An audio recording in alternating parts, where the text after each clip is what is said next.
Hi, Facebook. Today is day 88 of 90 of the Team Heart Life Facebook Challenge. So close to the end of the challenge, but today my topic is missing my grandmother. And I tend to work best, actually, with some kind of noise going on. And if I'm under a lot of pressure and I really need to focus, you almost always will find me with my headphones in and my music cranked up so I can't hear anyone in the house. And I just work away and ignore everybody. Hi, Taya.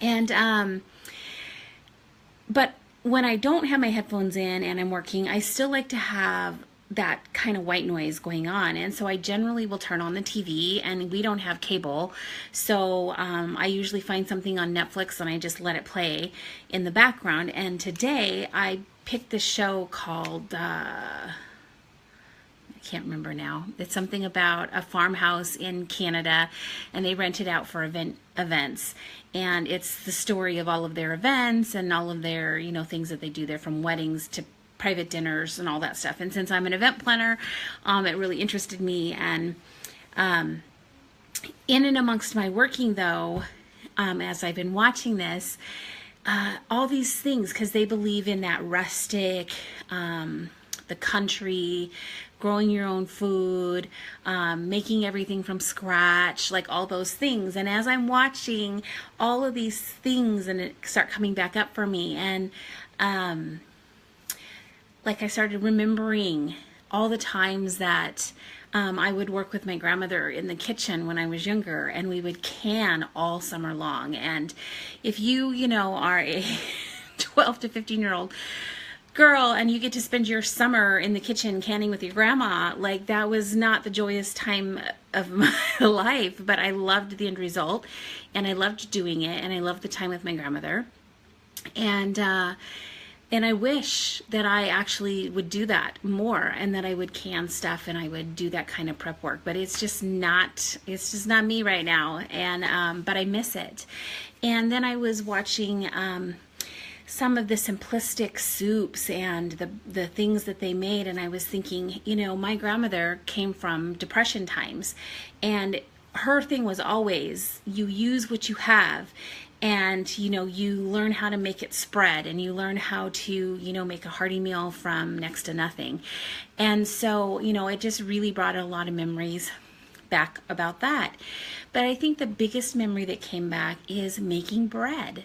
And I love bread. If you love bread, give me a high five in the comments or something, smiley face, something, because man, I love all kinds of bread. But making bread, I used to make bread with my grandmother all the time. Like, it was just something that we did, and I just did it, and that was part of my training with my grandmother, was learning how to bake, how to make bread, how to do pies, all of those kinds of things. And I don't do that anymore, and it's become so easy now. You can literally just go to the grocery store and buy frozen bread loaves and frozen refrigerator rolls and put them in a pan and let them defrost and rise and pop them in the oven. They've taken all of the work out of doing homemade bread, but there is nothing quite like the process of doing it from start to finish, and allowing all of those different things to take place, the yeast to bubble in the bowl with the sugar, and to hand mix all of that stuff so that you've got this beautiful, gorgeous loaf of bread. And then, of course, when you bake it and it comes out and it's that beautiful golden brown, and it's warm and the butter melts all over it, like that, there's just nothing more satisfying than that feeling that you did that you created that from start to finish. And my grandma taught me so many lessons. And when she lived with us almost my entire life, and the one thing I will say about my grandma is, you ate what got put in front of you. And it's how I learned to try a lot of different foods, because you just had to eat what she made, and it got set in front of you, and that's what you ate. And so, I grew up eating things that a lot of people, never make their kids eat anymore, because it was just what we had to eat. And it's also allowed me to be a little bit more adventurous in my food palettes now as an adult, and I'm more willing to try things that I never would have tried before. So, sometimes you just gotta get out there and experiment. One of the other things that my grandmother, really did with me as a child that has stayed with me and that I miss is our tradition of tea.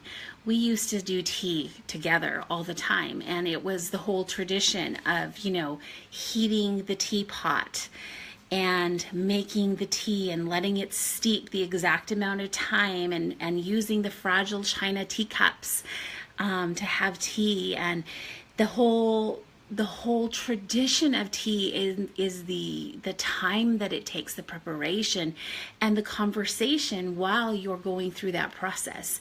And of course, then sitting down and having the tea and having more conversation over the tea. And so just in watching this show today, kind of in the background while I'm working, I just have, like, all these memories came flooding back today of her and all the different things that she taught me and the ways that she encouraged me to enjoy some of the simpler things in life. And so, I guess that's my thing for you guys today is, enjoy some of the simple things. It doesn't always have to be about the new, the greatest, the best, whatever's coming down the pipeline as the new fad or the new trend. Sometimes simple, basic, homemade is the best way to go. So, just get out there and try it. If you're not a baker, try. You don't know till you try what you can accomplish. And anyway, that's just kind of my thought for the day. And I hope that you all do experiment and do get back to some of the basics in life, because sometimes it's so refreshing to just have the simple and let all the other stuff fade away. So happy Monday to everybody, and I will talk to you guys tomorrow.